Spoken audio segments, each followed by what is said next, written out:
brands, Sylvia is your girl's girl. You know what I mean? When you have that girl and she talks to you like this and she's like, girl, get it together. That is Sylvia. So, Sylvia is a life coach and she's going to be talking all about self love. Like, what the heck is real self love? So, Sylvia, go for it, baby doll. It's all yours. Alrighty. Noonish time. So thank y'all for being here. I hope y'all brought snacks, water, the works, because that's just, that's what we need. Also, Sleigh Gals is a party. Okay. So really fast, I need everybody to just shimmy it out. I need everybody to just shimmy it out because we're here to party. The holiday season. Oh, yes, Vicky. Yes. Go ahead, Jen. Okay. Yes. Shimmy it out. Beautiful. Okay. And today I'm here to talk about self-trust. So Joanna was like, girl, I need you to bring some fire. And I know that Joanna just brought the fire. So she's passing the torch to me and we're going to keep it rolling. So she gave me the topic of how to confidently choose self-trust and manifest the life of your dreams. And I was like, ooh, wee. Okay, I got this. Let me see what I could bring to the table. So self-trust. A lot of us, based on Instagram, based on Facebook, all the things we see, right? The things that are the top two things that are glorified right now, which they should be, but we just see them a lot, especially right now in the holiday season, is self-care and self-love. Self-care through, girl, you got to buy yourself this bubble bath because it's popping and it's the best thing you ever gonna do. Or buy yourself this mask, girl, because tomorrow you gonna wake up 30 years younger, right? Which is crazy. But these are the types of things that they promote to us. And then there's also self-care, really trying to prioritize your time and say, hey, you know what? You need to take care of you. Hey, you know what? You need to make sure that through all of the craziness that you have to handle, make sure that you take time to just like have lunch.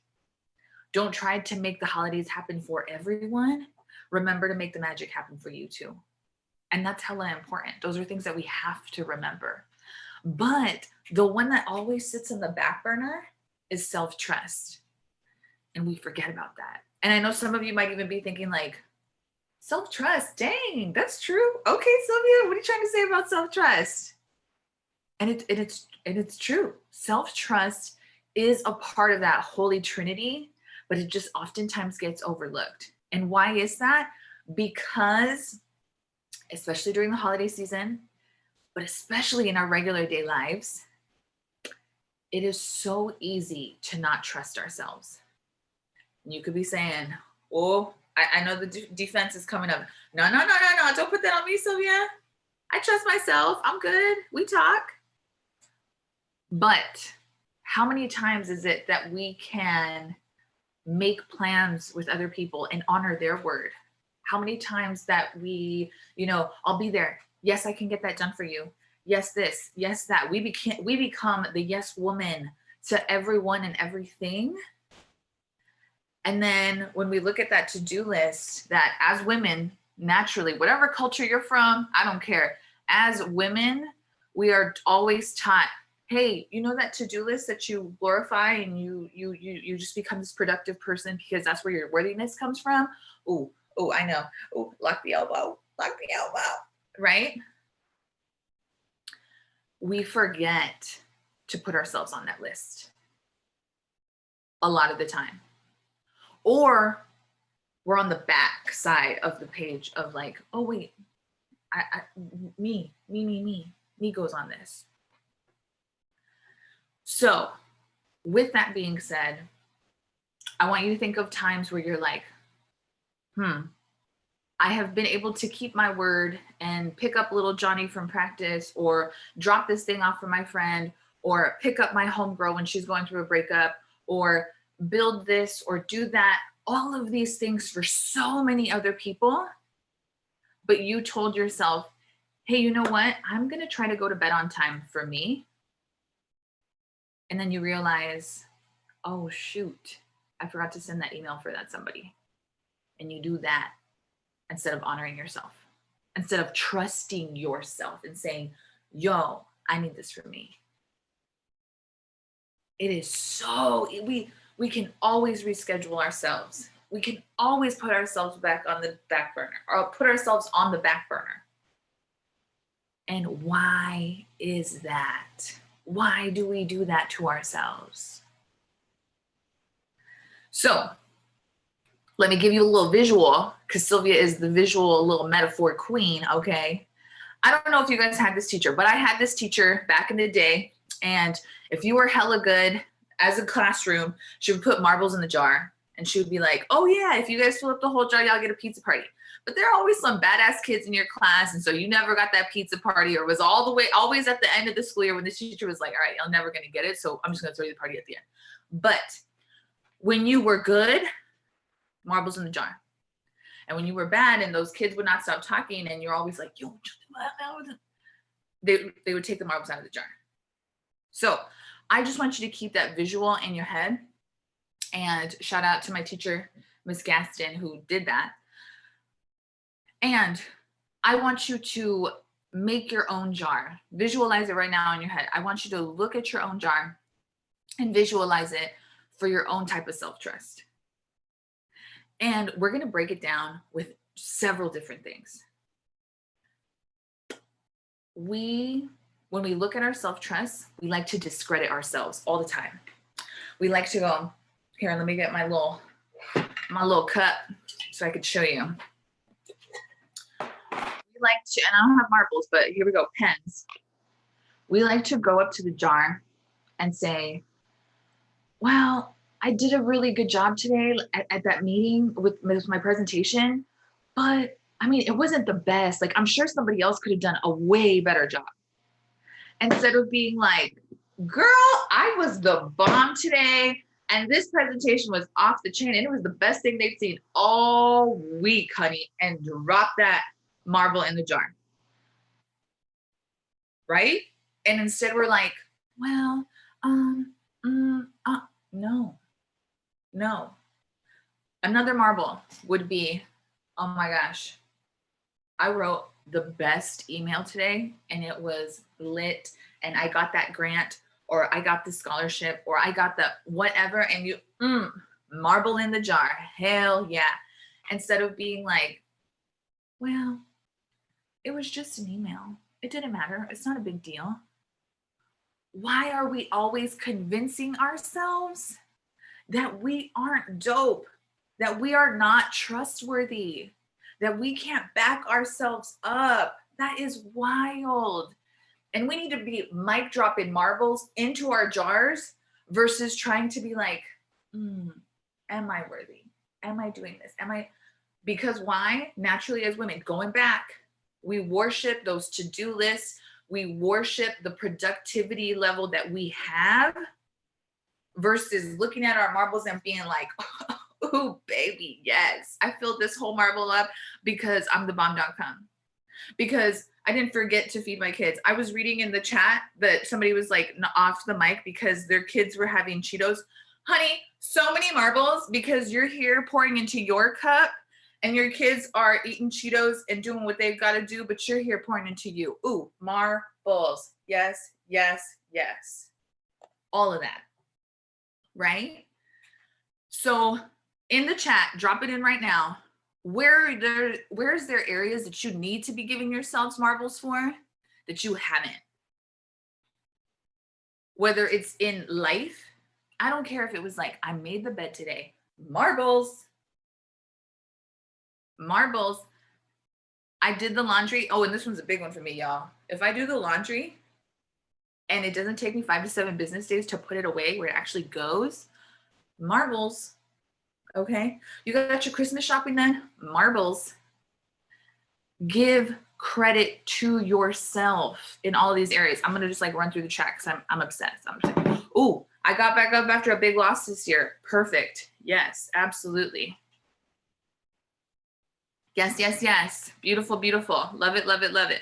I worked out for 40 minutes. I washed my bed sheets this morning. Ooh, ooh, ooh. Yes. Yes. Beautiful. And exactly. This is the type of language that we need to consistently have with ourselves because it's powerful. Ooh, completed 3 orders last night. Yes, marbles in the jar. And again, guys, I'm building on top of this. We need this piece of self-trust because we need the social evidence the evidence in our brains, in our minds to say, oh, wait, I have a lot of proof and I have a lot of evidence that shows that I'm dope as hell. That I am dope as hell and I don't need to surrender every single time somebody else needs me to be elsewhere. I'm allowed to honor myself because I am dope. I am great. I am fantastic. Whatever you want word like I am that. Okay? Because let me add the manifestation part. Manifestation only occurs when your worthiness level is all the way up. And I'm going to quote that song, nothing can stop me. I'm all the way up. Like, absolutely. Manifestation can only happen when your real worthiness level is all the way up. Not by how much you got done today, not by how you kept your word to other people. The real one, when that self-love, self-care, and self-trust is actually working together as a trinity hold, that's when that piece is really solid. That's when manifestation starts to happen. Joanna just gave a perfect example. You know, she went through a really bad breakup thinking that this was the man she was going to be with. But then she was like, no, I'm reinventing myself business-wise, personally. Oh, look at her trinity at work. And now she's like, I'm trusting myself in my business, personally, romantically, in all of these areas. And I'm manifesting the shit out of my world right now. Because it takes all of these areas. Yes, let me see it. Let me go through the chat one more time. Alrighty, here we go. I let go of narcissistic relationships. Yes, okay. And ladies, very quickly, I am just going to open it up for questions now. I hope that resonated. I hope that hit. I hope that was exactly what you needed to hear today. Please unmute yourself. Let me know. If anybody has a question, just jump in.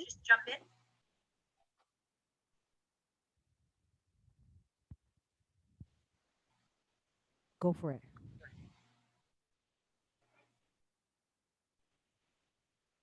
Or even what resonated, what hit, where were you like, oh yes, okay, go ahead, Sylvia.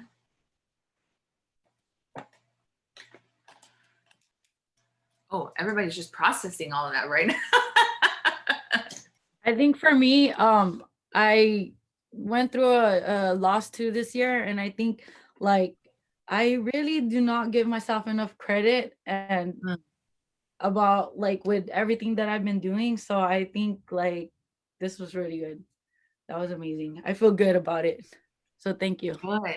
Good. Yes, sister. Give yourself credit. Exactly. Like, again, we always think, how can I discredit myself?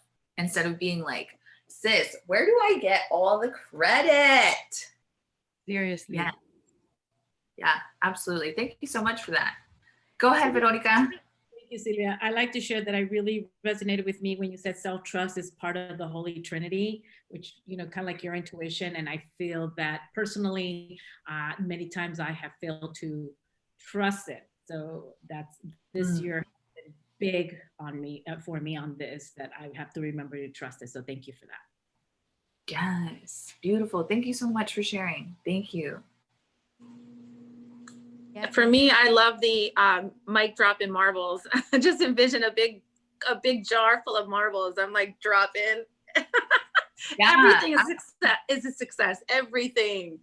Yes, absolutely. 100%. And guys, even if you want to, like on a regular daily basis, get a little shot glass and use little push pins. You don't have to go get a jar and go to Hobby Lobby and make it this big old thing. A little shot glass with little push pins at the end of your day and being like, what are all the things that I really can mic drop for myself?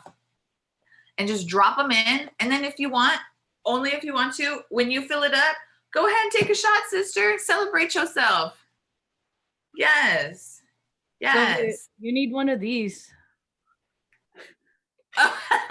Yes, I do need one of those. Yes, love that. Yes. That is so great. Thank you so much. And Monica, yes, thank you so much for giving me the idea. I received that. I received that.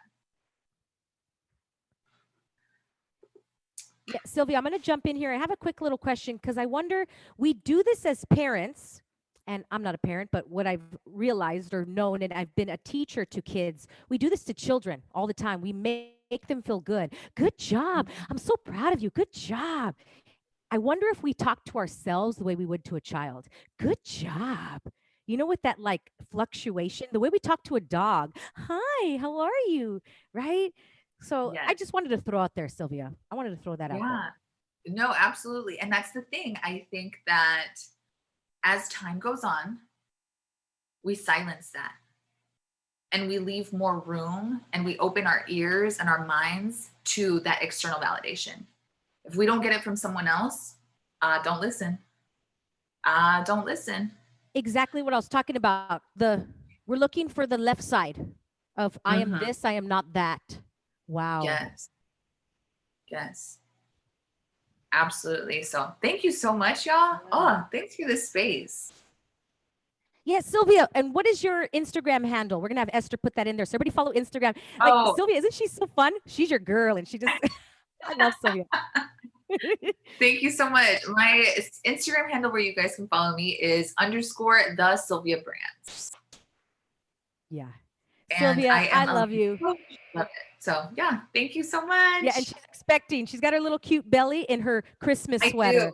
I appreciate you. Yes, look at her. Jelly of a mother. Sylvia, I appreciate you. Thank you so much. And hopefully you could stick around and listen to more. Yes, and thank if you you have so any much. more questions, for Sylvia, DM her and send them to her. Thanks, baby doll. We are going to keep moving on. Oh my gosh, so much info. Great, great, great. And I really liked the I'm dope as hell. That's what and the jar. We already decide I'm going to do this for my team here, and we're going to drop in marbles because I think I'm going to like the sound of the marble dropping in. I think that's going to be really fun.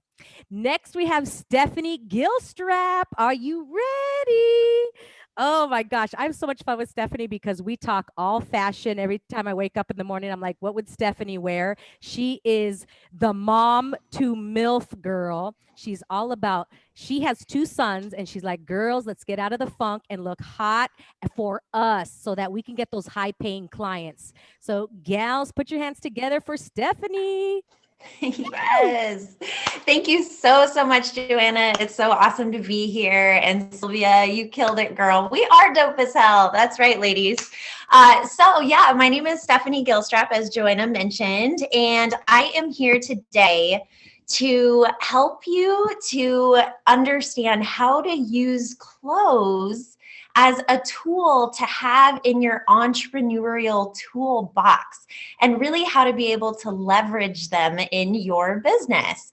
So as business owners, we are always striving for the maximum amount of success, right? That's kind of like our overarching goal at all times. And that's why we're, always reading the books, we're always joining the masterminds, we're listening to podcasts, we're trying to do all the things, right? To help fill that toolbox so that we feel equipped to make that money, right?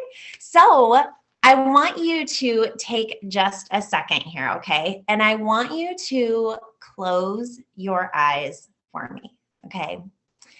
And I want you, when your eyes are closed, I want you to envision the highest version of yourself that right now you are busting your ass in your business to become, okay? I want you to think about who that person is, okay? Now ask yourself, what are you doing as that person? What kind of activities are you doing that make you that highest version of yourself? Okay. Now I want you to think about who you are with or are in your circle as your highest version of yourself. And then now I want you to think about how you feel on the inside as that person.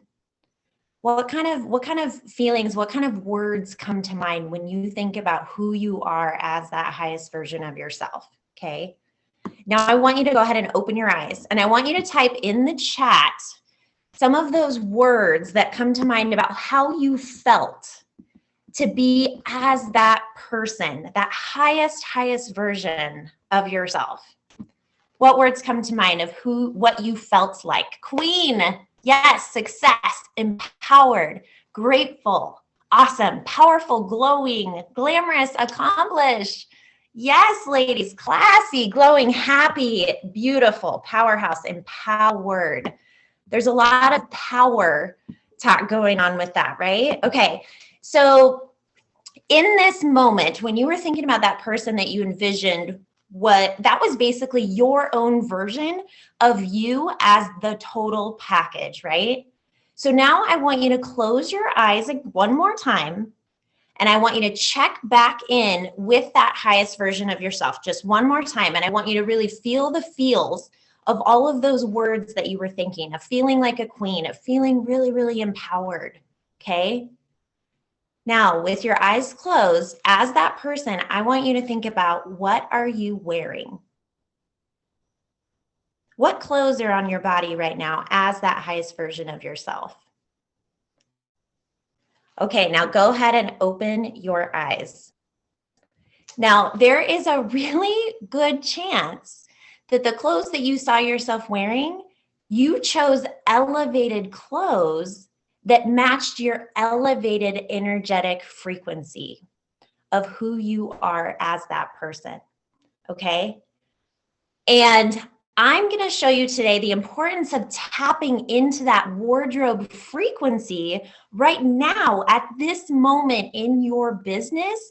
You don't have to wait to tap into that. You want to tap into it right now so that you can attract customers into your business that are looking for quality, which equates to more money in your bank account. So you know that saying, don't dress for where you are, dress for where you're going. I'm sure most of you have probably heard that, but where does that come from? Like, what does that really mean? So here's the deal. There's actually a scientific phenomenon. This is like a proven scientific thing that happens. It's called enclosed cognition. And that is where we actually take on the characteristics of the clothes that we wear. And what that means is that clothes actually create an energy. They affect you personally, typically like in the form of confidence, okay? And we can all we're all gunning for more confidence, right? Because that shows up in so many different areas of our life and in our business. And it also creates an energy that affects the people around us in the way that they perceive us and the way that they choose to receive us as well. So COVID hit, right? So many of us either started working from home, or maybe you were always working from home, but there was definitely a mentality that came up when we started working from home more, that it doesn't matter what I wear. Like it doesn't matter how I show up, like everybody else is doing it. We're all hanging out in our sweats or in our PJs, right? And that was a common theme that started showing up for many of us. And the thing is, when we are working from home, we are still doing business online, right? And the term doing business online means that we are doing needle moving activities that generate more revenue. If we're truly doing business online, those are the activities that we're doing, right? So what are needle moving activities? They're a lot of social media, right? So pictures, videos, IGTVs, we're busting out lives, we're speaking into our stories, like showing our face, right? Video DMs to help build those relationships with potential clients, asking for the sale through DMs as well. And experts are saying, like business experts are saying, that in 2021, we must be on video or we will be left behind. And in order for us to feel confident, for us to show up on video, confidence encompasses a lot of different things that all contribute to that, right? And as we talked about in the beginning about the importance of, building our knowledge base and having the right people around us and all of that stuff, But I would also argue that clothes are a very important wedge of that confidence pie that help us to show up as our most confident self so that we can do those needle moving activities, such as show up on video, and that we can really be that high vibe human being that is required of us in this time that we are in right now. So it's important for us to really check in and ask ourselves, is what I am wearing making me feel like I want to show up or like I want to hide? And a really good indicator of that is, we're all participating in a lot of Zoom calls and things like that. Do you feel like you have to have your camera turned off? That is a shitty feeling. And just because everybody else is doing it, we're better than that. We want more for ourselves and more for our business than that. And so it's really important to check in, and we should want to show up in a way that's like, damn, I feel really good. I want my camera on right now. I feel really, really good about myself. So every single woman that I have talked to has said that wearing an outfit that she feels confident in makes her more productive, makes her have a better attitude, more bold in the choices that she makes in her business. She's more willing to show her face on stories and to actually do posts on social media that have her face in them. She gets more compliments. And for women in general, compliments are actually a very critical element of something that makes us all feel really, really, really good. So in a sense, yes, we always want to do it for us, but it sure doesn't hurt when people are like, oh my gosh, you're like glowing today, right? That feels pretty good. So we must show the F up to get people to know, like, and trust us, which is the main goal as entrepreneurs, right? We want everyone to know, like, and trust us. And our main goal objective is to convert cold leads into hot leads as quickly and efficiently as possible. So higher paying clients have higher standards for quality and where they're going to be spending their money, right? And they're going to naturally be drawn to people that display the characteristics of things like respect, responsibility, power, competency. They're actually going to have expectations of it, in fact. And they're going to be deciding those factors within the first 7 seconds of coming in contact with us online. Because that's actually like a proven scientific fact that within 7 seconds, people are making determining factors about who we are, if they respect us, what we're capable of. First impressions, even online, matter massively. In 2021, entrepreneurs are flocking to online, you guys. It's going to be more and more difficult to stand out. And there are too many options of people out there that like everybody can spend their money with. And so it's going to be easier for all of us to be a lot more selective of who we're spending our money with and harder for people to find us. So to truly succeed in this next year in business online, we have to be willing to step into our power and to own that internet room, so to speak. Okay. So our brand, us, not some fancy logo or some like perfectly curated feed, right? Has to be something worth noticing. And we have to match that frequency of the people that are willing to pay the extra for quality. Okay, so clothes are a self-expression and really just a way for us to show that we really know our worth. So 3 things I want to suggest, like that will help all of you, like starting today, some great changes that you can make to like help set yourself up for success on a day-to-day basis. It's not about looking like me, okay? It's not about looking like anybody else, but just really taking inventory about where you're at right now and ask yourself, what's one tiny thing that I can do to take a baby step to make myself feel just a little bit better in the way I show up every day? And the first thing is I suggest that you lay your clothes out the night before. When you have time, when you're winding down, you can like get some things put together, lay it out, And then in turn, number two is that makes it a lot easier for you to be able to get yourself ready first. A lot of us, complain that we don't have enough time in the day. We start taking care of everybody else. But when we have our clothes picked out and we make it a priority to make sure that we get ready first, that really sets us up for a really successful day.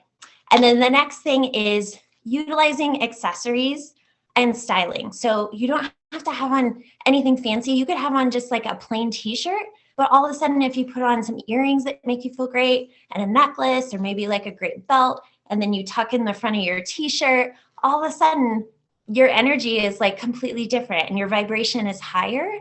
And, building, this is a muscle that we have to build, just like with anything else. Okay. So if this is something that you're like, oh man, this really doesn't come natural for me, like just be cool with that and accept that.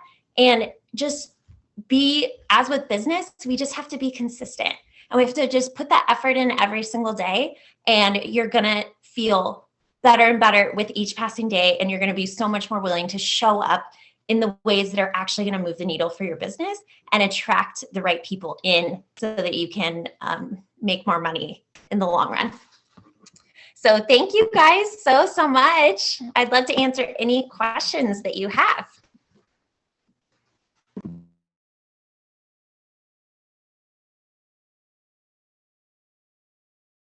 This is your chance to ask a question, ladies. You have Stephanie right here. Anything about like, what can I wear? I love how she says to have a nice pair of jeans. We talked yesterday about like how to organize our closets as well. But like I have this like a pair of just a basic pair of jeans that will never go out of style. So anybody have a question? Jump in. I have a question. Oh, go ahead. Mine is more around where you find the inspiration, because obviously what you've even put on now is pretty awesome. And I understand it's a t-shirt and it's a lovely blazer. And I think the benefit of also having showing up today is like, we don't necessarily even have to fix the bottoms or wear different bottoms. We can just wear yoga pants. I'm sure that just changes the way you do feel. But where are you finding the inspiration? I poked around on your Instagram and I saw this like really cool, and it seems like, oh, why didn't I think of that? A denim shirt with a blazer, pretty awesome.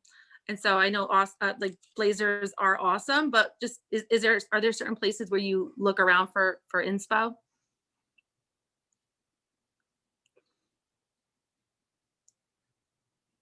Sorry, I was like seeing a weird thing on my screen. Yeah, that is a great question. So, I mean, just like anything, I mean, you definitely have to like build a muscle, and there's a lot of it that comes down to like just putting effort in every single day. And there's a lot that has to do with like trying to find your own style.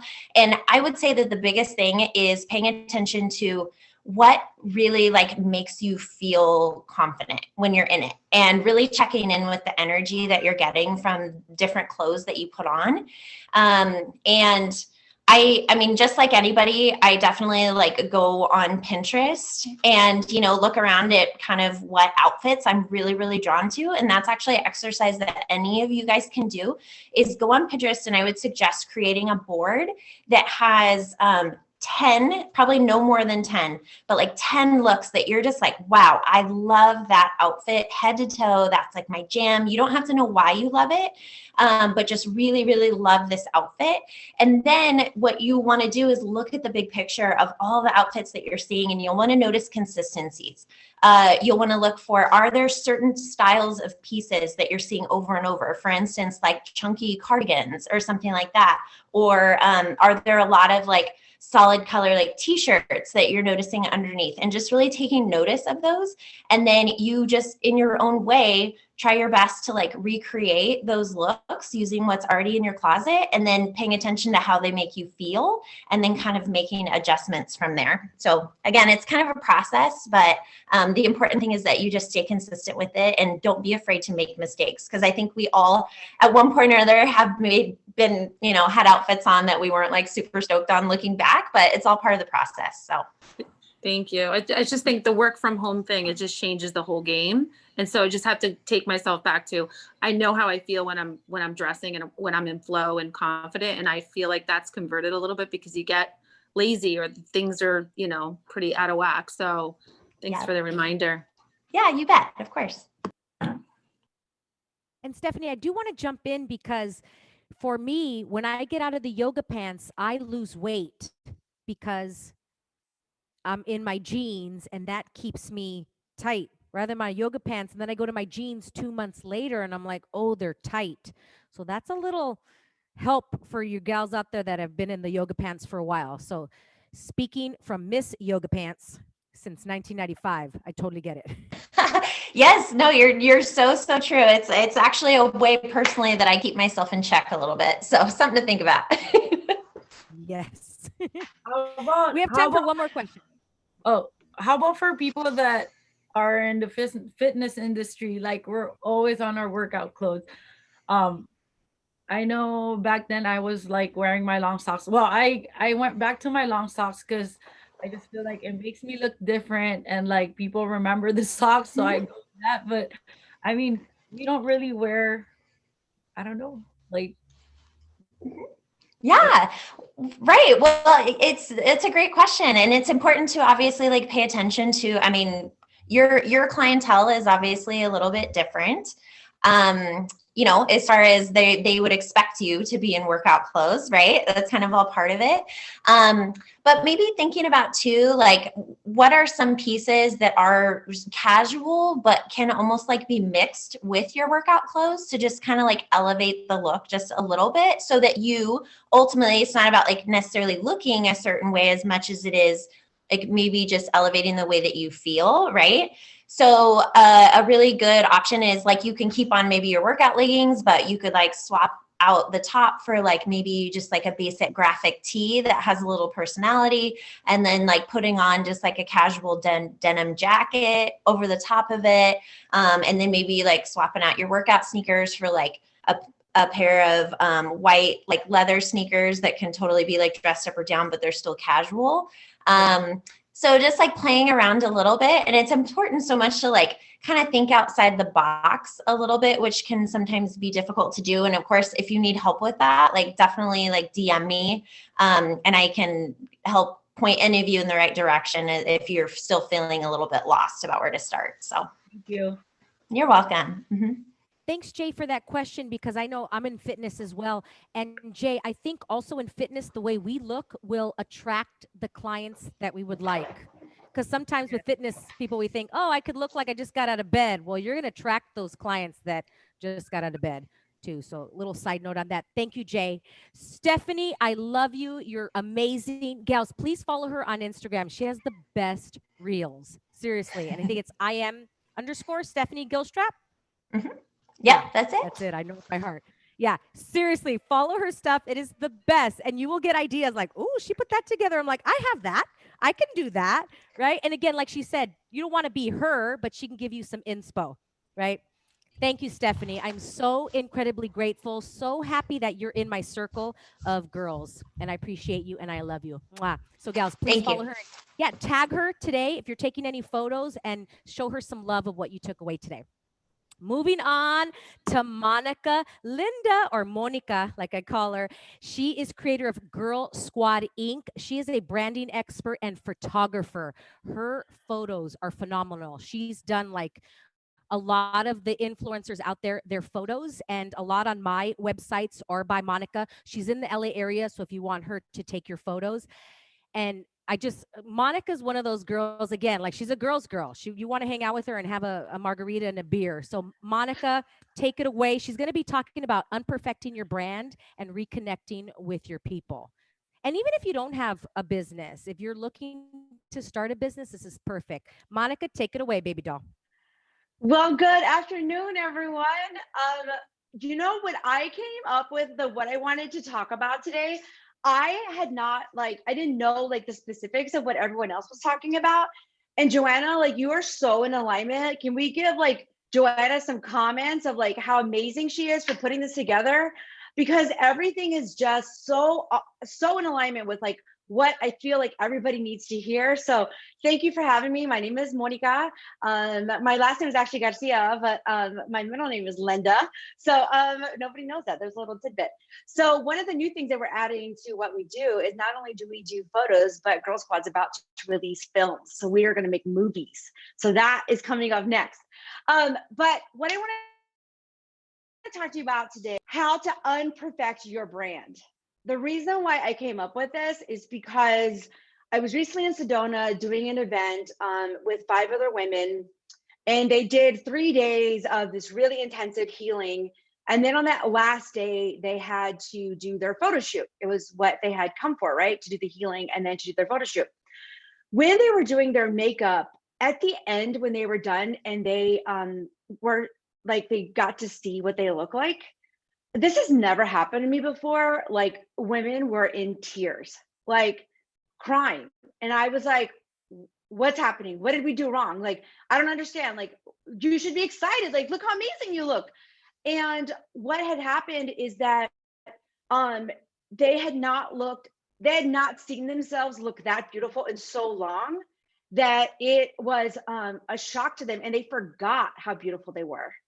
And then at the same time, when I started talking to them, they weren't doing it because they just felt like they weren't perfect enough.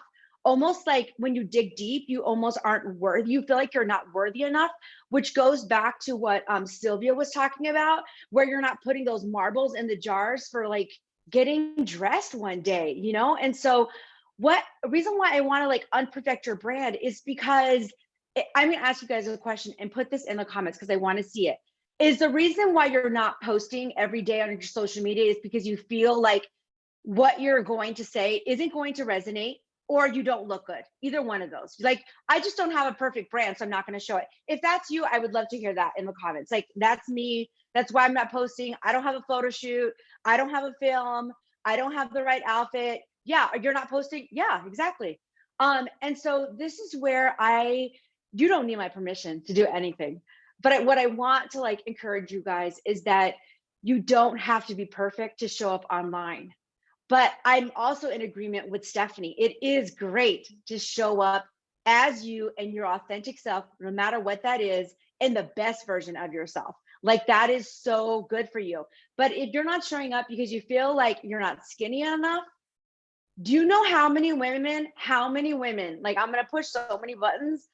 Well, when they're talking to me or right before they step in front of the camera, they will say, are you going to make me look skinny? Which goes back to what Joanna was talking about, right? Like, you're beautiful the way that you are. And if you're not showing up for any of that reasons, this is where Girl Squad loves to help. Unperfect is actually the perfect way to show up wherever you are, no matter what you feel like you look like. Showing up for your people and showing up for your audience is what really matters. One of the things that also came up for me after Sedona is I took a look at my analytics. So here's what I'm going to give you guys some tips for you to do. If you don't know what your analytics are in your Instagram, you should. So you just go to your little like profile, take a look at your analytics, and take a look at the posts that have probably resonated the most, and resonated the most with your audience. And you're going to be surprised at the amount of them are going to be about how unperfect you are right then and there. It's because you were your honest self.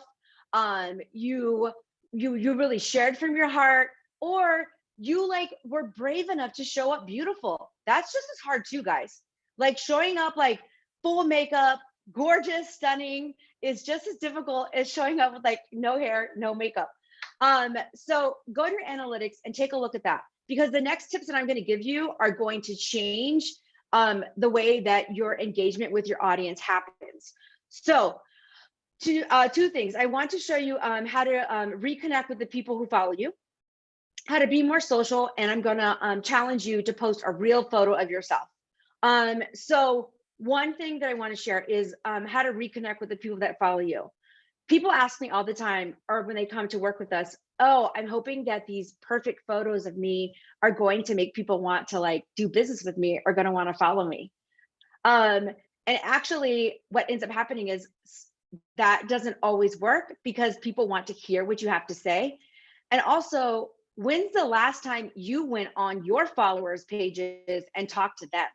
When's the last time that happened?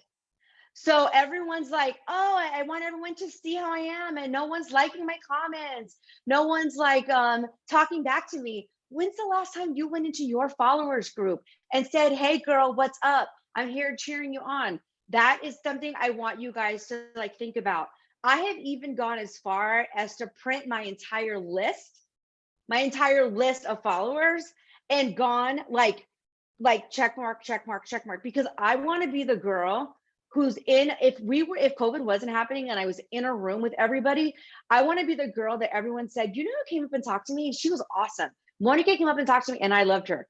So your engagement, your analytics will skyrocket if you are consistently in your other people's rooms, just checking in on them and saying hi. And literally, it doesn't have to be perfect, guys. Like, we're talking like 5 or 10 people. Like, go and say hi, and you'll be surprised that they'll be surprised that you came in and said hello. The other thing that's working really well that you could do is send them voice memos. Voice memos are the bomb. They make you light up. If you guys have gotten a voice memo from a friend and it literally changed your day, I want to hear that in the comments, because your people hearing from you and then them hearing back from you is just lights up their day. And so the last thing I want to like encourage you guys on is to post a real photo of you. Would I love for all of you to work with us and get amazing photos? Yes. Would I love you all to make a movie with us? Yes. But if that is not an option for you right now, that is not a reason for you not to show up. Joanna just gave you a whole bunch of reasons why you're this and that. Stephanie gave you reasons on how you can show up. Sylvia gave you reasons on if you show up every day, drop a marble in for just showing up that day.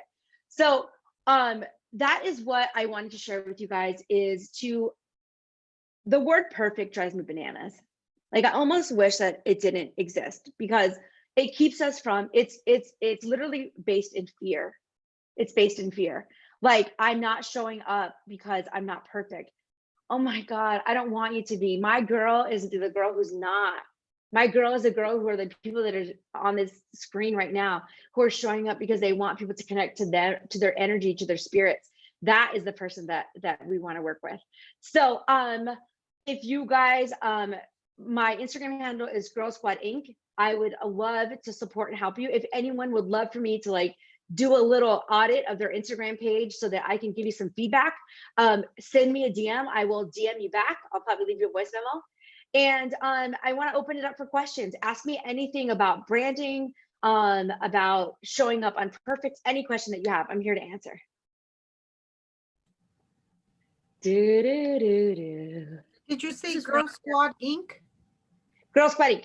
Girl Squad Inc. as an INC, not ink like tattoo. Thank you, Monica. I have a question, Monica. Yeah, who has a question? Yes. I'm probably on a different page than you. It's Jessica. Hi, Jessica. Okay, so I have a question. So I'm on the other side of the photography world, styling people, helping people. And the number one thing I see once people finally commit to like doing a photo shoot is they don't know how to prepare. They don't know what to bring. They don't know any of that kind of stuff. And I think that holds people back from actually making the appointment with somebody like you to help with their brand or just to help get some content, period. Can you share with the ladies some top tips of like how to get ready for a shoot and what they should be thinking and bringing when they do book something like that? Yes, good question. Some tips are, one, if you're going to do this professionally, do your homework. Make sure that the person you're hiring, that you're going to photograph with, because not all of you live in LA. So whoever you're going to work with, make sure that they have some strategy behind your look. So a couple of things you're going to want to do is ask what kind of preparation does your photographer or videographer do prior to you stepping in front of the camera. And if they don't have a list, and if they don't have a direct answer, you're not going to walk away with what you need. So maybe do some research and find somebody else. So you're going to want to show up as your higher self, is what Stephanie's talking about. It might feel a little uncomfortable because it's not something you're used to doing. And it's crazy when, I think it's just as crazy when you show up so beautiful and everyone's like making a fuss about you that it makes you uncomfortable. Like it makes you like, oh my God, am I really as pretty as people say I am? Like that can make you uncomfortable. And so preparing for that ahead of time, there's some work that we do with people to like get them ready so that you can really step into that and know that you are going to look gorgeous, and it's going to make you feel like a little awkward. Did I answer? What we do with our clients is we do go through an entire list of how to prepare, what to wear, what clothes fit right with your body. We are eventually hoping to work with Stephanie so we can also she can come and style you guys too. And so those are some of the things. What other questions do you guys have? Vero, I think you have a question, sweetheart. Thank you, Joanna. I did not have a question. I just wanted to share with Monica that I sometimes when I put some silly pictures and I don't necessarily look my best, but I thought it was a fun picture. It's when I get the most interaction, the most likes, than when I'm like trying to be all like looking good. And it's I just thank you. That resonated with me. That sometimes we're too worried about, oh, the picture needs to look perfect. I need to look perfect. No blemishes. Nothing needs to show. And you know, we're just too hard on. I'm hard on myself. Like I want to look good on the picture, right?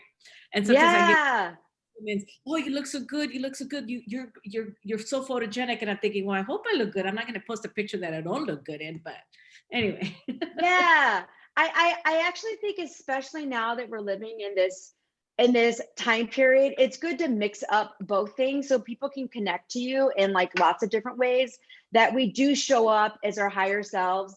And then we do show up sometimes like, I am wearing leggings right now. I'm not wearing jeans. You know what I mean? Like my sweater is cute, but I do have maroon leggings on. So yeah, you're gonna want to show up as like who you really are. Thank you. You're welcome. Monica, all right, well, thank you. Yeah, I have a question. What about for somebody that doesn't have a business, but they're just like, you know what, I want to feel good about myself and take a photo shoot? You know, what do you think about that? I love it. I love it. It could be like a whole bunch of marbles could drop into that jar. Sylvia, I'm going to use your analogy forever because it was good. Yeah, I mean, I feel like women, like the only time they really get dressed up is for like a special occasion. And I really do feel like everyday life is a special occasion. And so you don't need to be an entrepreneur to look great every day. You can look fly every day if you want to. You really can. And there's a lot of like really fun things that you could be doing. I mean, somebody got a cute little bow. I mean, how many people in this room got red lipstick on today? Hello. We did that for a reason. Yeah. So yeah, I think that if you're not even an entrepreneur, showing up for yourself and just, you know, doing that self-trust where you're just loving on yourself is worth every penny. Agreed. Yeah. Because if somebody's like, well, I don't have a business, to have that photo shoot, right? And I think a lot of women that get married, they do that photo shoot for their husband. Yes. I'm like, what if you do yours for when you're 40, 50, 30? I'm going to do my photo shoot for me. I think that'd be hot. I never saw it that way, Monica. Now I see it because I've always done them for work. I'm like, what if I do a photo shoot for me and I use them for work? Not I do it for work. Thank you for sharing that light on there. Yeah. Yeah. Anytime. I think we have time for one more question, gals, if anybody else has a question. I have more of a comment than a question. And I just want to say, like, it's, hi, Monica. It's more around missing an opportunity. And I know, Monica, you and I had been speaking for a while on doing my photo shoot. And I'm on the East Coast, and we spoke about it. And I waited and I waited and I waited because I wanted to lose weight. And now I'm at a point where I could totally use your photos, and now I'm too far for you to come to. So, yeah, I missed an opportunity. So I just, mine is more of a comment, and just to piggyback off of even what Veronica was saying, it's just like capture the moment and celebrate where you are. And so if not, you miss on beautiful opportunities to work with beautiful people. Oh, girl, we'll talk about how I'm going to come to the East Coast soon, sooner than you think. Okay. Yeah, I mean, I feel like I am like what they would call like a plus size girl, but I will step in front of a camera all day because there's nothing wrong with me. Like, I have a lot to share and a lot to give, and it has nothing to do with the size that I am. I can still wear the best clothes, the cutest clothes, and still show up. And I'm doing it for me because I feel like I've worked so hard to become this person. Like, why wouldn't I share that with the world? And I just want you guys to feel the same way too. You should show up for yourselves first. Amen. And now I have braces, so there's always going to be an excuse, right? So yeah, always. There will always be an excuse. Always make it work. Yeah, always be an excuse. There's my hair's not long enough. My hair's short enough. I didn't color it the right way. You would be surprised the amount of things that I hear. I think that's what's different about me this year is that being in the fitness industry, I've always been like pressured to look a certain way. And this year I gained a lot of weight. So I'm on the process of losing it, but like I'm like happy, like wherever I'm at, I'm embracing it. So I think that's what's different about like me this year is that I actually got to that point. And also Monica, I've been following you forever. Well, not forever, but I started following you, and dude, I just love everything in your Instagram. Aw, thank you. Thank you so much. Thank you so much.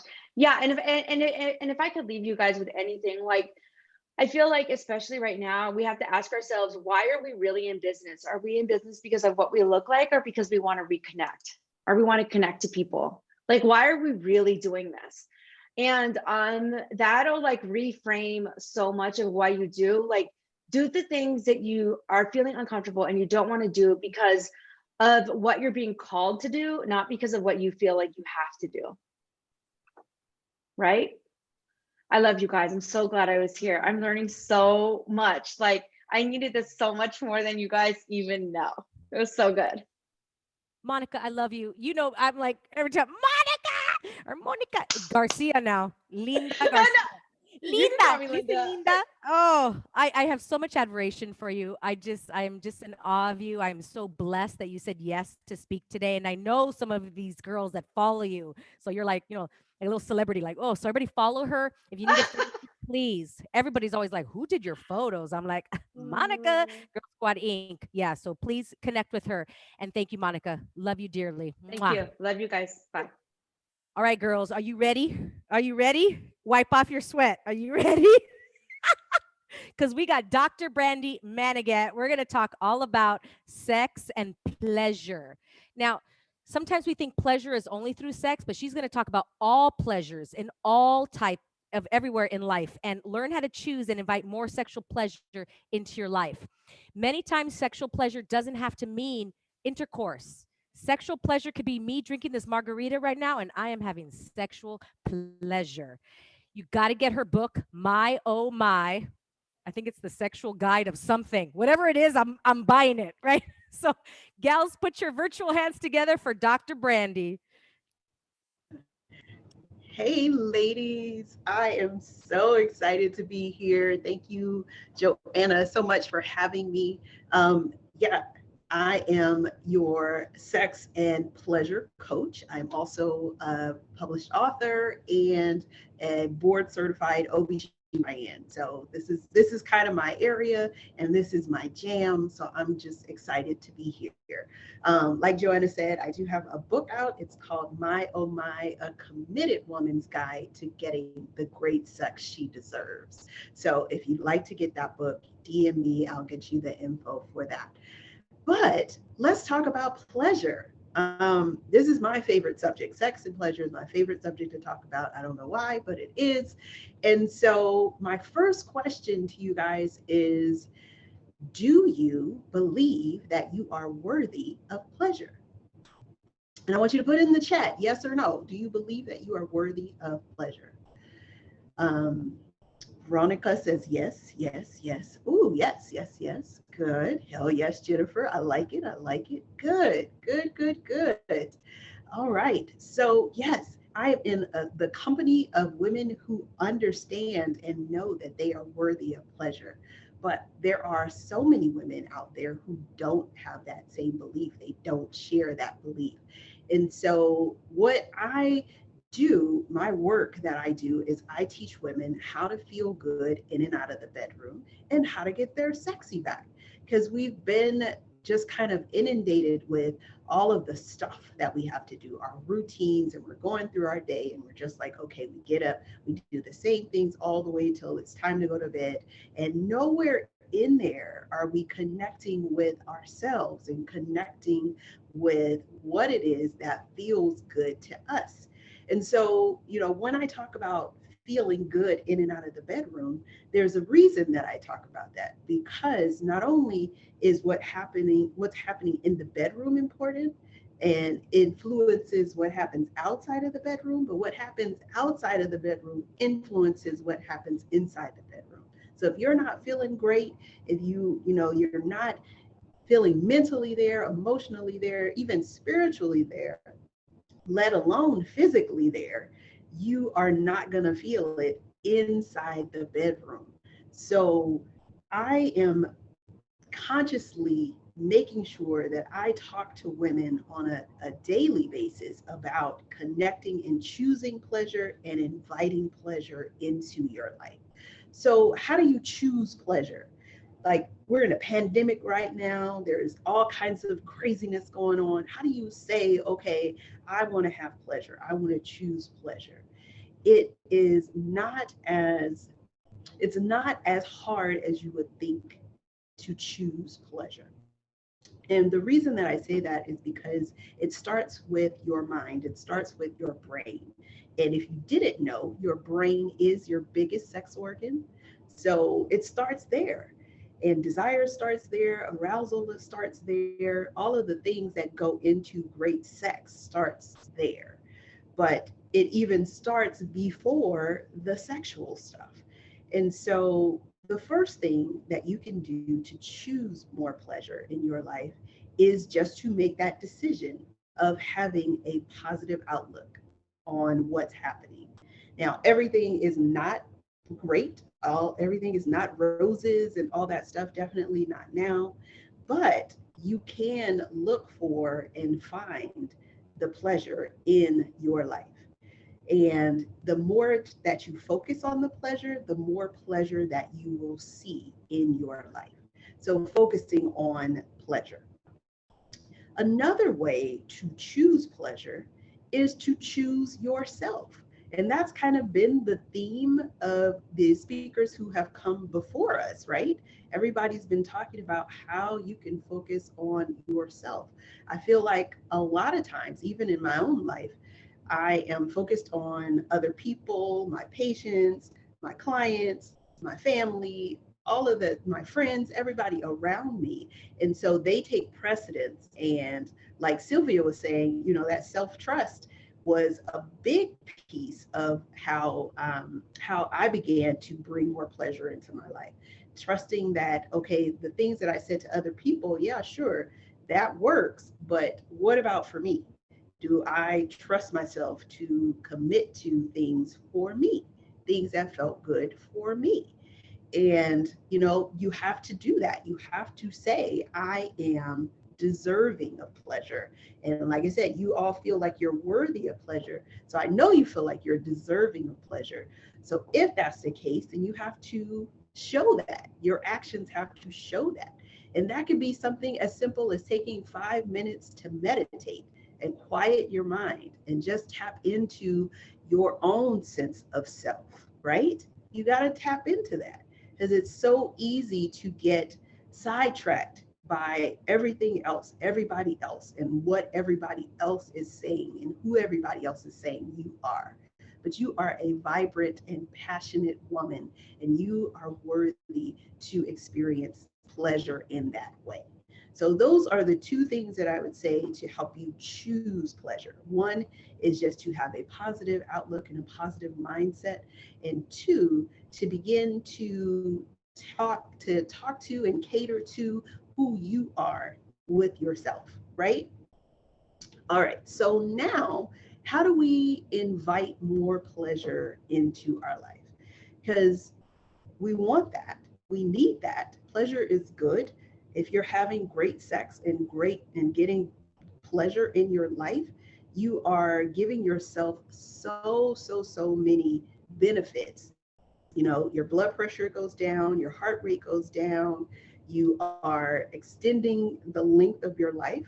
You are making yourself look 10 years younger. You have a glow about you. You are actually helping with your mood, with depression and anxiety. You are doing so many things. And so, if you are getting good sex and having lots of pleasure, you are actually making your life better, even to the point where you are able to increase your bottom line, because good sex and good pleasure actually help you to be a better leader and to have better problem solving skills. And so if you're a better leader and you have better problem solving skills and you're interacting well with other people, that actually helps you to move up the chain in terms of your workplace, and what you're doing, and that generally leads to a higher paycheck. So having great sex can lead to more money, which is important because we're already fighting kind of a gap in pay. So if we can bring that level up, we need to do that, right? So get that glow, get all that. Monica said, hey, I love the glow. I do too. I do too. So how do we invite pleasure in? Well, one, we have to get we have to get clear about what feels good to us. What feels good to you? Now, I know, sex ed for most of us, we did not learn about how the body works other than how to not get pregnant, what happens when you get your period, how not to get pregnant, and how not to get a sexually transmitted infection. But that is not the end all be all of sex education that we need.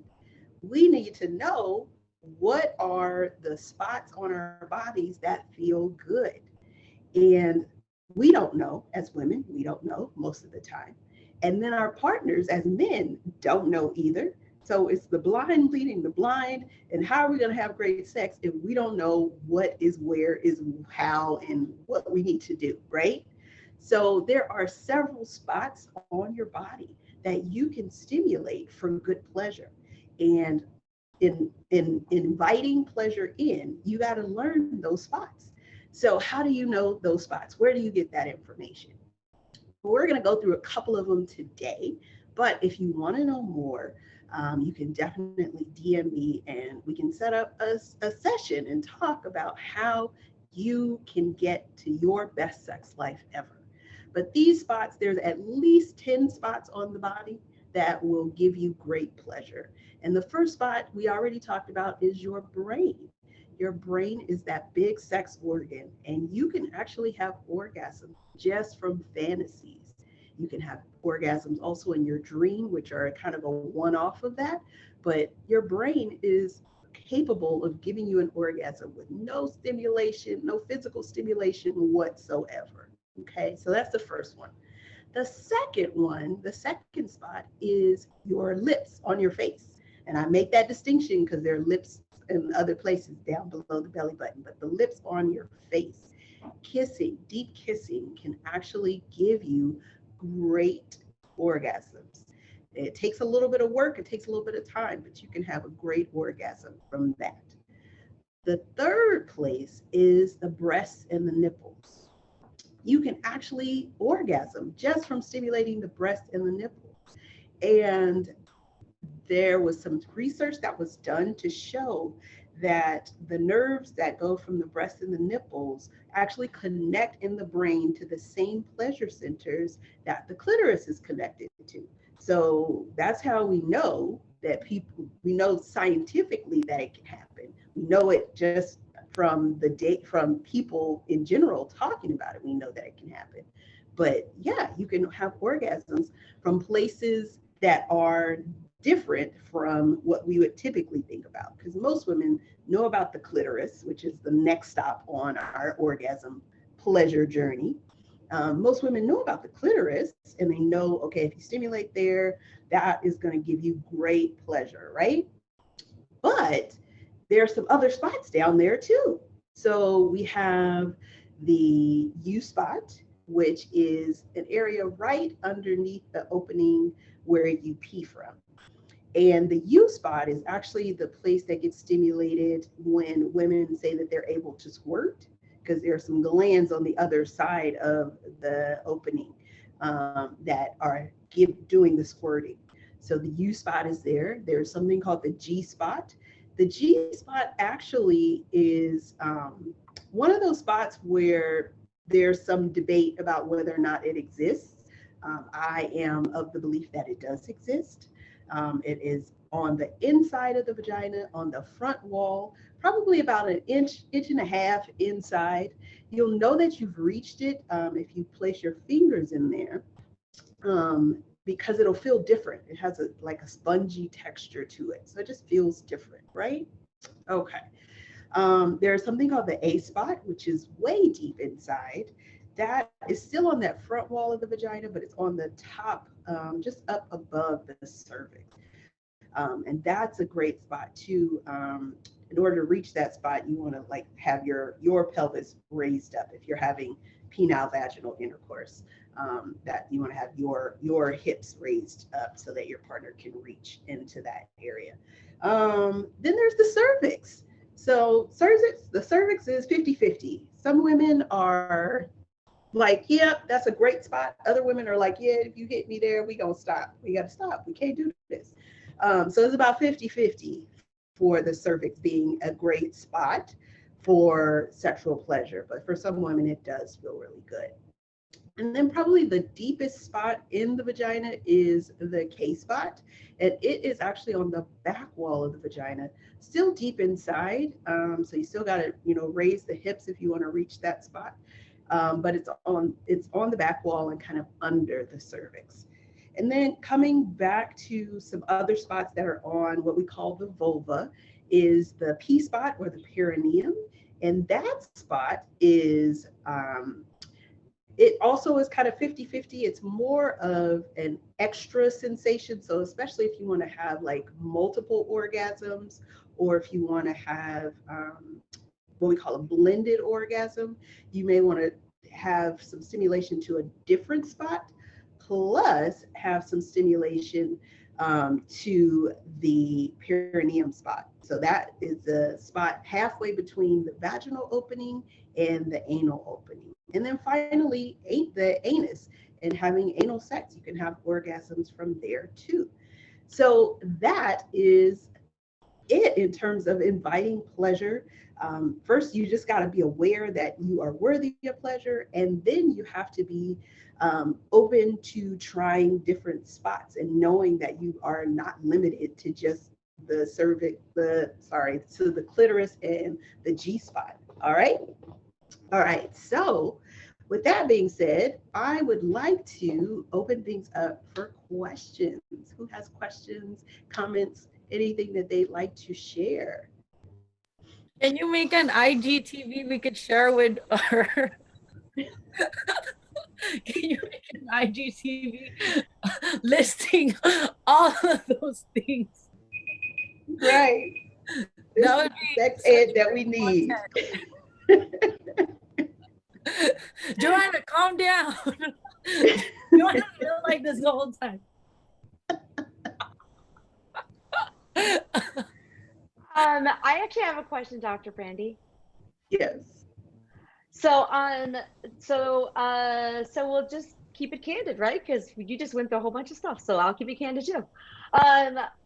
One of the things that I think happens to me personally is that I am such in my head about business and about working and about being serious and about being an entrepreneur. And I think I tend to be really masculine in that way.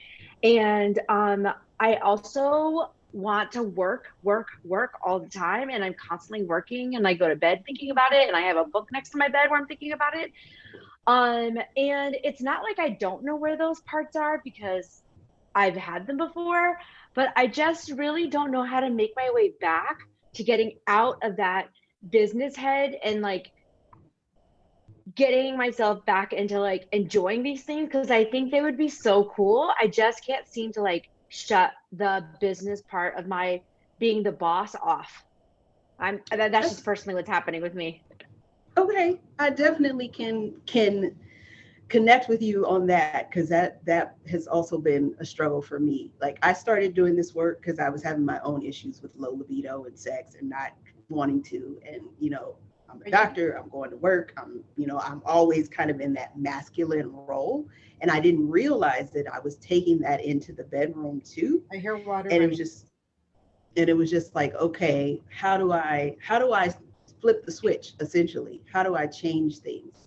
And so there's a couple ways that you can do it. So one is, if you are if you know that things are going to happen, or you'd like for things to happen, set aside about 15 minutes for you to transition.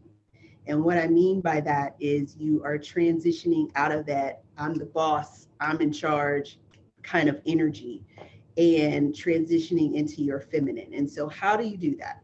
One great way to do that is to take a shower. So you have different brain states that you can access depending on your environment and what's happening. And so taking a shower actually gets you from, the alpha and beta waves to the theta waves. Delta is when you're sleeping. So we don't want to go all the way to delta, but you want to get to that theta state where you're super relaxed, but you're still alert, so that you can begin to receive and be receptive to sex. The second thing that was really helpful for me was deciding or understanding when I was receptive for sex and when I wasn't. Because a lot of times with partnerships, your partner will be wanting to have sex, and you may or may not be wanting to have sex. And depending on how long it's been and all these other things, you might be like, all right, fine, I'll do it, but I don't really want to do it. And so you're thinking about other things that you need to do while you're doing it, because you're like, look, you got 5 good minutes. Can we move this along? I got stuff to do, right? So just knowing and understanding and being aware of how receptive you are to sex in that moment. And then doing different things. Thirdly, doing different things to cultivate that. So for me, I love dancing and moving and music. And so if I put on a good music and have a little bit of a dance party, I am ready. And I've switched from the masculine energy to that feminine energy. So those are 3 things that I would recommend. And hopefully that helps. Did that help, Monica? Yes, it did. Thank you so much. My wife is going to be very excited. Good. Tell her she's welcome. I think we're going to make time for one more question, because this is too juicy. Okay. One more? Okay, I'm going to jump in here. One last question. Okay. I know you talked about multiple orgasms. What's like a little tip or tool that we could work on that in order to build that muscle? Well, I think one tool that you can use is just to keep stimulating, because that's what I think a lot of women don't do necessarily. Like, you have the orgasm and then you're like, okay, I had the orgasm, I'm done, right? You can wait a minute or two, but keep stimulating, because you can. Women are able to have multiple orgasms. Like, for men, they have something called a refractory period. So after they have an orgasm, there has to be about 10-20 minutes before they can actually get erect again and have another orgasm. For women, that doesn't exist. So just keep stimulating, whether it's the same spot or a different spot. Keep stimulating. Interesting. So, Dr. Brandy, it's like a practice. It's a muscle. Even though it feels like I'm done, Mm-hmm. just keep okay, that Mm-hmm. makes sense. Thank you for that. Yeah. Wow. Yeah. Mm-hmm. Gals, juicy. Everybody else feel ready to get their day started? Anybody, their partners are going to be like, I love you. They could send the thank you cards to Dr. Brandy today. Right, please. Yes. Dr. Brandy, I love you. I've known her for a very long time. Please get her book. Follow her on Instagram at dr.brandy, and that's Brandy with a Y-E, M-D.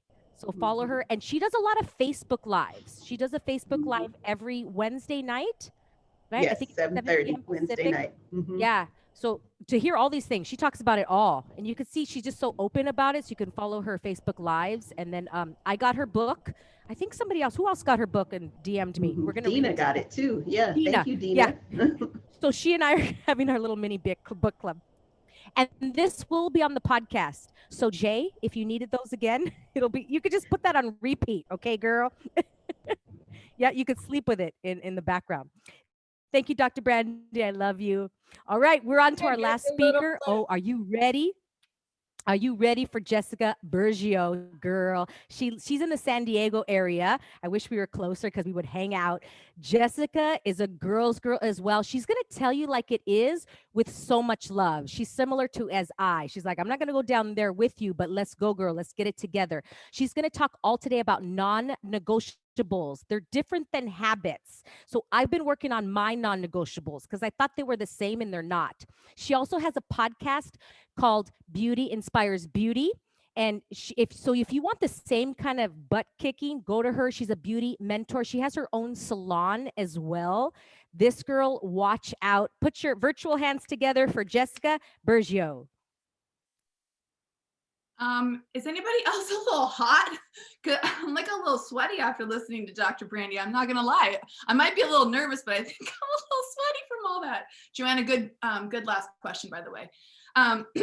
So now that we've all gathered ourselves and had a good warm up, I have to say, Joanna, thank you so much for putting this together. These are the kind of things that I like live for and would shove my son on the couch and ignore him for 4 hours for. Just kidding. But these are the kind of things that I used to never make time for because I was too busy. And I have been a stylist behind the chair for 20 years.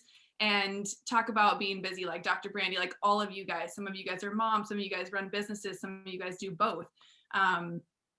For me, creating non-negotiables has been a game changer in my life. And I 100% can say I did not even really know what those were. I didn't know how to implement them or enforce them for myself.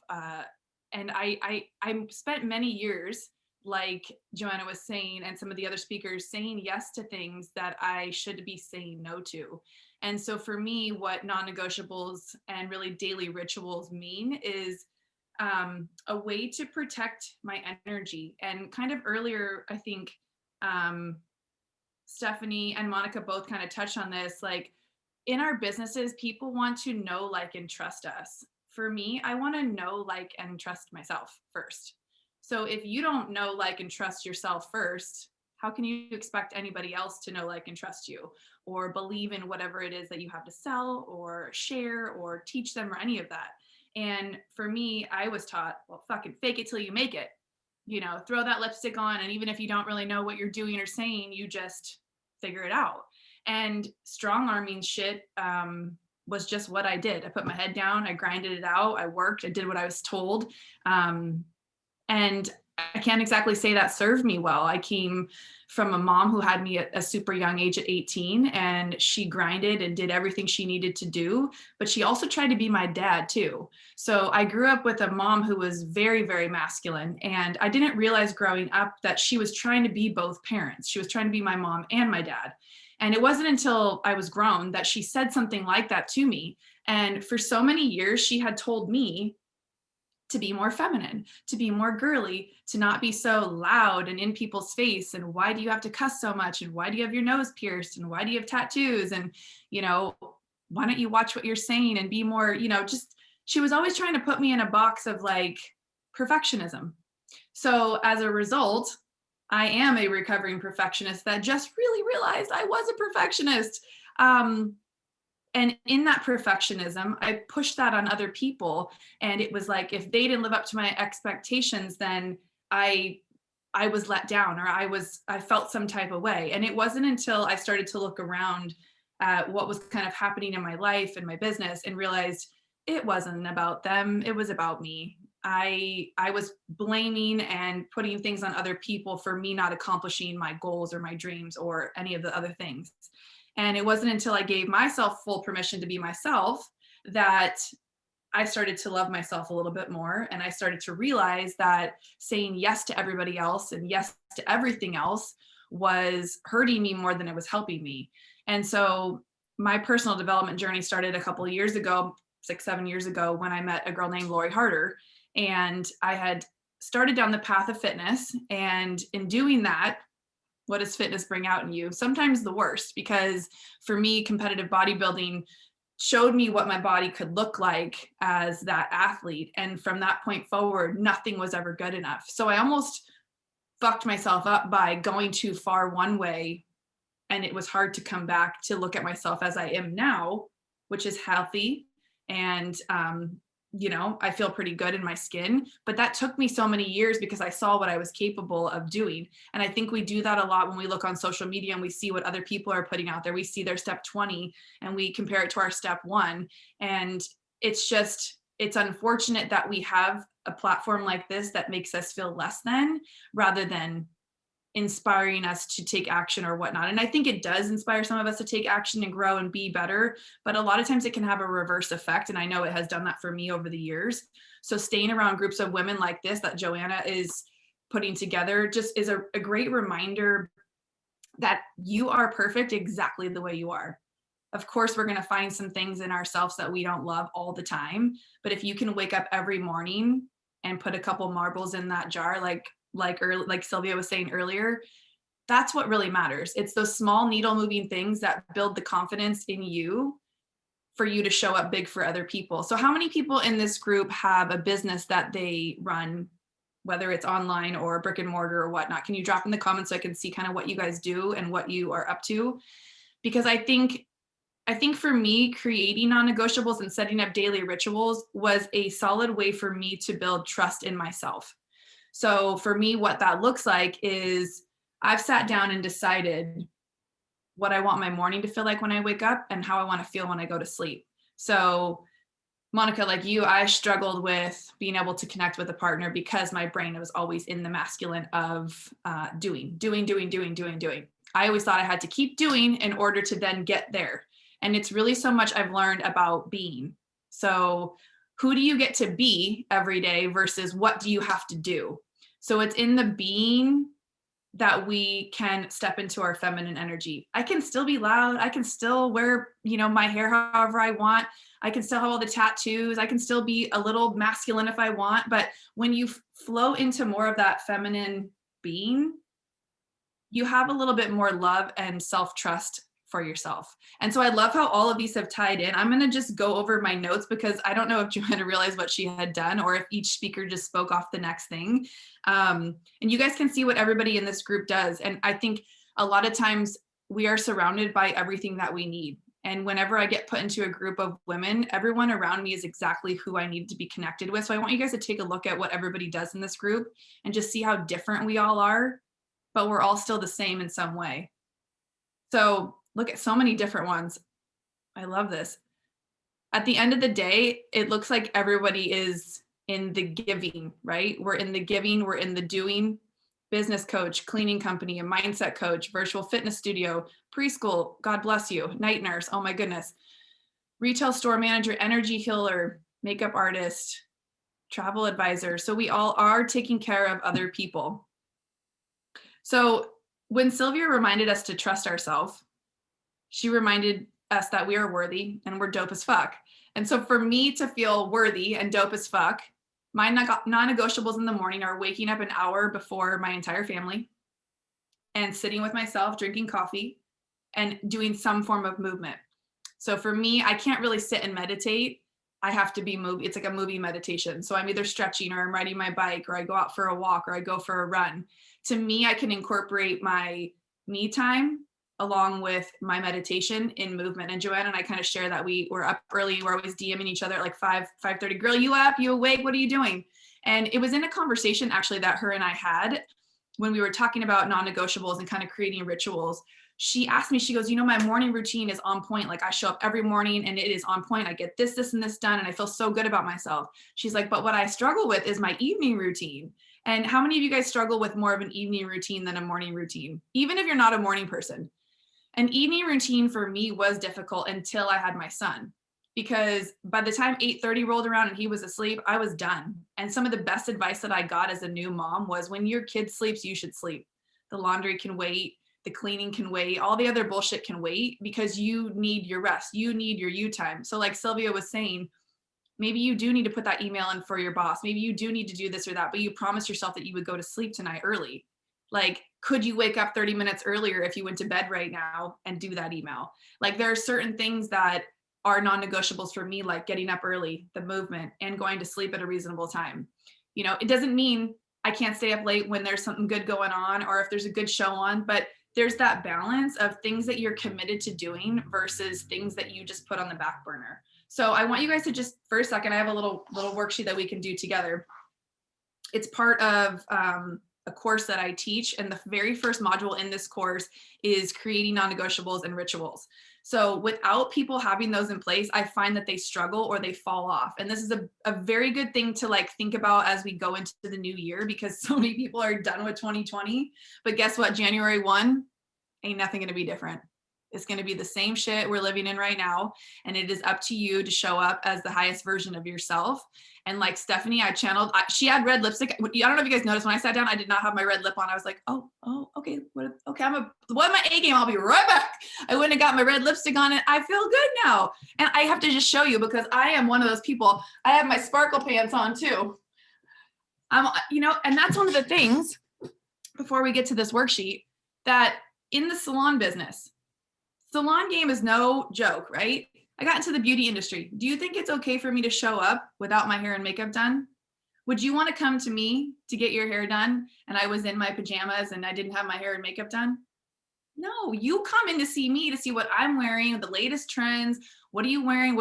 How did you cut your hair? Like, that's what people come to us for. And it's crazy to me that I have stylists that I still work with to this day that will show up with no makeup. I get that we have to wear a mask.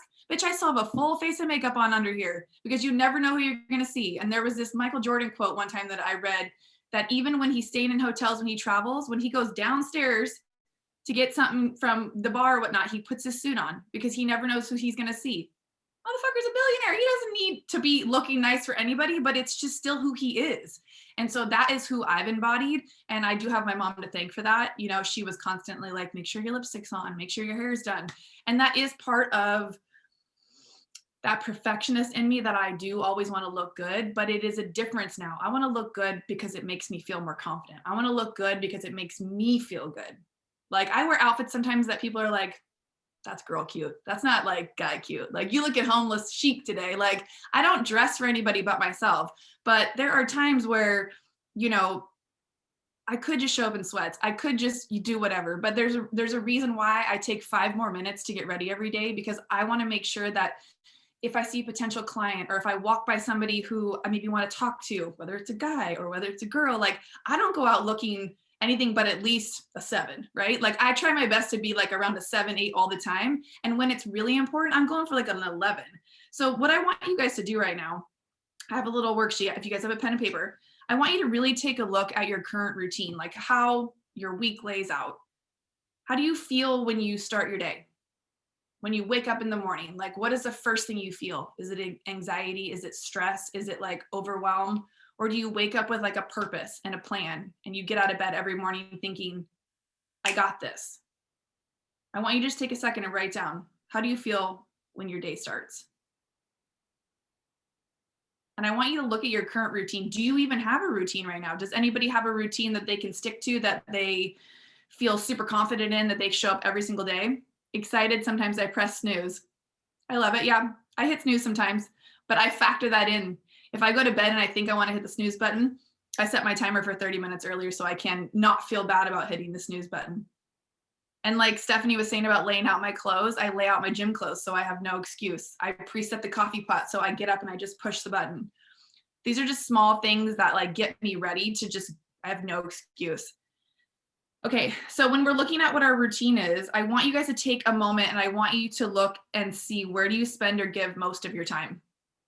Is most of your time dedicated to things that do not fall into the self-care category? Obviously, throughout the day, we have to take care of our family, we have to take care of our business, all of those things. But do you pepper in time to stop and take care of yourself? These are some of the things that I teach with my mentees in my program, because hairdressers are the worst. Hairdressers will go all day long. They'll forget to eat. They'll forget to go to the bathroom. They won't be drinking water all day. And I know they're not alone in this. I know a lot of people work from home. Maybe you're getting up and you're snacking all day and you're eating a bunch of crap rather than having some healthy food set in the fridge for yourself. I'm guilty of that too. That's why the stretchy pants are so good. And like Joanna, I will put some jeans on to remind myself if they still fit. But I want you guys to look at where you spend the majority of your time. Are you just ingesting shit on social media where you could be spending that time stretching, where you could be spending that time walking and listening to good propaganda, like a great podcast to motivate you, like Joanna's Get Up Girl podcast is one of my favorites. I want you then to look at this and what could you change? What could you change in your current routine that would eliminate you staying up late or hitting that snooze button or not giving yourself time to get a workout in? And then what could be completely eliminated? What in your current routine right now that you've used in your mind, maybe not out loud, as an excuse as to why you're maybe not where you want to be? What could you totally eliminate? Like what is like keeping you from that thing that you say you want super bad? Oh, Dina, I love this. My routine is on point. You hired a coach, Amy. Oh, Amy's amazing. Absolutely. I recently set time perimeters on social media. How many of you guys struggle with scrolling aimlessly on social media? I am fully guilty of that. Fully guilty. Eliminate turning off the TV in bed. I got rid of my TV in my bedroom because I had that issue. Because I'm one of those people, if there's a show on, I cannot go to sleep until it's over. Yeah, social media distractions seem to be pretty huge. Yeah. Anybody else? I want to hear what your routine is that you are doing that you love, or what you could eliminate. In the chat, send me a little what you could be eliminating or what you would want to change in your routine. And then I want you guys to look at what's good and brings you joy. What do you love about your routine every day, or the days that you do implement it? How do you feel when you do those things that make you feel joyful? Does it bring you happiness? Does it make you want to put a marble in the jar? And then where could you create more space to do those things? Where in that day could you create more space to do the things that bring you more joy? For me, building my brand and creating more revenue is bringing me joy. So right now I'm in the phase of working a lot, and that's pretty good. That's pretty good for me, because I did take a moment of time during this first bout of quarantine when we were sent home. Like I had just opened my salon back in October. So I've only been open a year. And I'll tell you, the pandemic was not part of the business plan. So a brick and mortar salon where like this shit was like, I've had to fucking pivot. I could have cried in the corner and just given up. But instead, luckily, I had already had my pause in the idea of creating a coaching business for hairdressers. And so I just took it and ran, and I've spent every last dollar and I've done every last thing I can to create this business out of nothing. And I'll tell you, there's some days I don't want to show up. And sometimes I have to give myself permission to not show up. But when you set yourself up to win with having non-negotiables, like I still got on the bike this morning for 20 minutes and rode. I still show up every day to doing the things I told myself I was going to do, even when no one else is looking, because it's not about them. It's about you and I. It's about what makes you feel good. So at the end of the day, sometimes it's about the quality that you're willing to pour into your own life versus the quantity of what's going on around you. Because hello? Are you cutting me off already? Joe, did you unmute yourself? Okay. But I want you guys to take a look at what you've written down. And then how would you feel if your non-negotiables were established? What are some things that right now you are willing to commit to in front of this group in the chat that we can hold you accountable for? Because Joanna's now connected us, and we are forever a group that can stay connected through social. Maybe Joanna will throw us another party. I want you guys to make at least 5 to 7 new objectives that you're willing to stick to. They can be the smallest thing. I'm going to wake up 15 minutes earlier.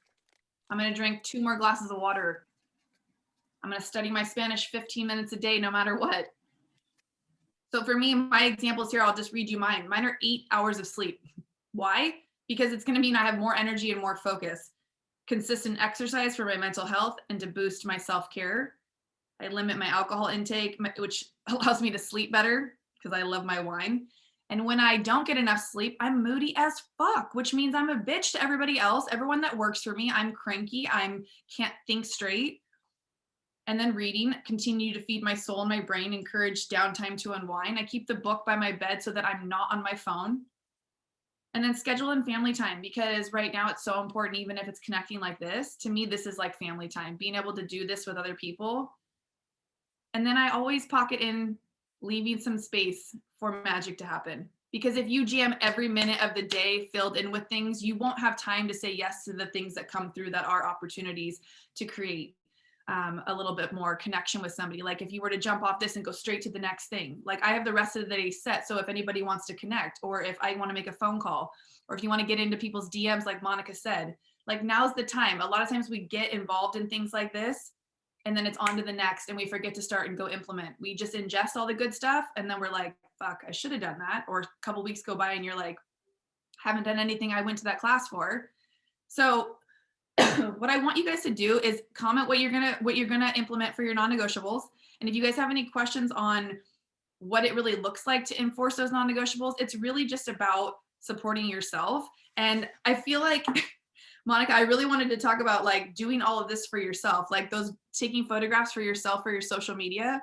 Like being on the other side of the camera doing hair and makeup and styling has given me so much perspective on how people struggled with, you know, showing up in front of the camera and just turning it on. So if that is something for you guys, that's actually one of my non-negotiables that I don't have listed here, is turning the camera on at least like 3 to 5 times a week, which sometimes I can do it more because I have more things going on, but just turn it on. That's why there's filters. You guys don't have to be full glam, but a little bit of lip, a good filter, and just share something thoughtful of what you're doing, what you got going on. Even if you think your business isn't that like exciting, trust me, someone's going to want to tune in and listen. And in order to create yourself as an expert in whatever field you're in, you have to show up as the authority in your space. So I hope this gives you a little bit of more permission to like show up. However, I think today's speakers have just like given us all the permission that we need to like authentically be ourselves in whatever capacity that might be. Jennifer said she's going to take time to work on creatives for herself, not just client orders. I love that. And a lot of people have businesses that they do so much for other people and then they don't even do the thing that they do for other people for themselves. Like it's wild. Like I've been delaying working on my life book. I will dedicate at least 15 minutes a day to being consistent. I love that. And Esther said, every speaker has been amazing. I agree, Esther. There's been so many good takeaways from everybody. And I think that's one of the most important things is you got to just find yourself in everybody's journey and story. And I think in order to really trust yourself, like Sylvia was saying, you have to really like be unapologetic about who you are and what you're fucking here for. Because at the end of the day, like if you are too worried what other people think or what everybody else is doing, you don't get the chance to fully be yourself. So that's really what this is all about. Like who it is that you want to be. Stephanie is here to teach you how to dress for that person. When I closed my eyes, I saw myself get out of a car and this big gown just like swept away. And I was like, am I J-Lo or Beyonce right now? I couldn't see my face. I just saw the dress open as the car opened and I was like, is that a red carpet down there? I'm like, I think it is. Like, I don't know why I need to be on a red carpet in a gown, but that's what I saw when you asked me to do that exercise. So when you give yourself permission to dream big and to see a vision that maybe no one else can see but you, that's amazing. And it's the little steps that we take in supporting ourselves with non-negotiables, with the daily morning rituals and evening routines. Like that's really what it's all about. Because at the end of the day, when you lay down and close your eyes, like it's not about being perfect. It's not about who you made happy and whatnot. It's about, do you feel good about who you were for the day? And if not, guess what? The next day is an opportunity to do it all over again. And don't have shame around, I didn't do this. I didn't eat good today. I didn't drink enough water. Like stop thinking about what you didn't do, like Sylvia said, and start congratulating yourself for the things you did do. You know what I mean? And if you got to find one thing at the end of the day to feel good about, like then do it. Write a thoughtful comment or email to somebody, send somebody a DM, like put that good shit out in the world because the world needs more of that good energy and people are buying your energy. So if you can bring your A game and bring your energy, people are going to love whatever it is you have to sell. So I've taken up enough time. I think I've rambled on and on. Joanna, I just want to really thank you for creating a space like this. I feel like these women here are just, if I have to speak freely, like I feel like everybody's always in the space that you need them to be. So Monica, I really feel like when you were talking about just like showing up and being kind of unapologetic, I've watched Monica from a few years ago grow into this woman that she is. And she is the epitome of showing up unapologetic for who she is. And she is so willing to help other women do this. And I know Stephanie is, myself, Joanna, like if this is something that's on your heart to do too, whether it's in a coaching type of form or whatever business it is that you're doing, like do it, share it. The world needs more of you being who you are, even if you and I are talking about the same thing, even if we're selling the same thing. And I say this to my hairdresser girls, you and I could be doing the same haircut, same exact haircut, but someone's going to resonate with you or over me. And that's okay. Like we can all put good shit out into the world, and whoever you are, whoever you choose to be, like people like attracts like, people will be attracted to your good energy and whatever good stuff that you're putting out there. So I want to remind you that these non-negotiables are there to support you. They're not there to punish you. So remember when you wake up in the morning, what you committed to, and just sending you guys all so much love. I would love to know what your non-negotiables are. So send me a DM. It's just Jessica Bergio on Instagram. And you can hear more of my TED Talks on my Beauty Inspires Beauty podcast, where I interview other hairdressers in the industry that have come far. Their stories really are so much more than just behind the chair stories. They're just about life and, you know, starting from nothing and growing into what they've become. So thank you, Joanna, for this time. I love it. Jessica. I'm committed to myself. Yes, Jennifer, I love that. Yeah. Thank you, Jessica, so much. Everybody check out her podcast, Beauty Inspires Beauty. Send her a DM. I'm going to do my non-negotiables. I kind of see it like almost like my commandments of like, these are the things that are really important to me, and they shift. They will change through the seasons, you know, and sometimes they're the same, but I'm like, or I grow into them. Jessica, I appreciate you dearly. You can always DM her at 5:30 and or myself, and we are up and we're doing stuff. I want to thank my team. We're going to wrap this up today. We're going to put a big bow on this. Thank you, Salome and Esther, for the team. They're behind the scenes. They made all this happen. Again, nobody gets to where we are. Here she is by ourselves. And then Esther, you could kind of see her in the video as well. I am so filled with so much joy for each and every one of you. And I want to give a shout out. Every single one of you that showed up today or signed up, showed up. I've never had that. Usually when people sign up for a Zoom, I don't know, we have about 50% that show up. You all showed up, and I see you. I acknowledge you. Please DM the speakers. Start that conversation. Also, the replay, a video replay, will be out on Monday, and then we will have podcasts of this coming out later as well. The Silent Essential Worker. We are taking donations. If you want to give $5, $1, $100, every single penny will go to them. I will videotape myself going down to Los Angeles and gifting it to them. And I had it on my heart today. I'm going to match whatever we raise. So if we raise $1,000, $2,000, $500, I'll match it.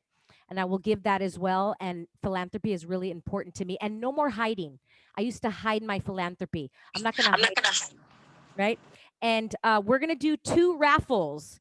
And do you have the sweater, sweetheart? We're going to give out a raffle. And the first, Lupe Cardenas. No Lupe. way.